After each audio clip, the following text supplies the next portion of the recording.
প্রথম যে ব্রিজটা হাতের জিরে ওঠার পরে সে ডানে চলে গেছে। ডানে যখন টার্নটা নিয়েছে তখন আমি বললাম কি ব্যাপার, আমি তো ধানমন্ডি যাবো, আপনি ডানে কেন যাচ্ছে?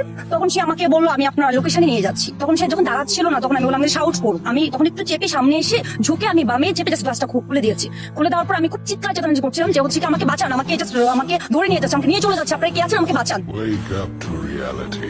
আমার হাজবেন্ড কোনো দোষ করে নাই, নির্দোষ।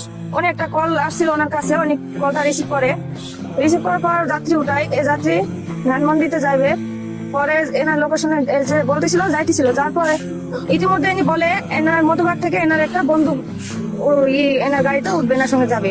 আমার হাজবেন্ড বলছে তাহলে লোকেশনটা আমাকে ম্যাডাম অ্যাড করতে বলেন। উনি বলে না, লোকেশন অ্যাড করা যাবে না। তখন আমার হাজবেন্ড বলছে লোকেশন অ্যাড করা অ্যাড না যদি করেন এভাবে তো যাওয়া সম্ভব না ম্যাডাম। কেন যাবেন না? আমার হাজবেন্ডের সঙ্গে খারাপ বিহেভ করার পরে উনি বলে আমি কিন্তু কাজ করবো, চিল্লাবো, এমন করে বলতেছে। তখন আমার হাজবেন্ড বলছে ঠিক আছে আপনি নামাই যান, আপনাকে নামে দিচ্ছি, আপনি নামে যান।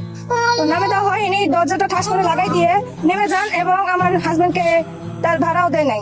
পরে ইনি এনার জায়গায় চলে যান, আমার হাজবেন্ডের মতন চলে যান। পরে ইনি বলছেন যে আমার হাজবেন্ড নাকি তাকে কিডন্যাপ করার চেষ্টা করছে, বিভিন্ন ইতে এনাকে ফাঁসাইছে। আবার বলছেন যে 100 বা 80 নিলে গাড়ি নাকি চালাইছে। ঢাকা শহরে কি এমন করে গাড়ি চালানো যায়?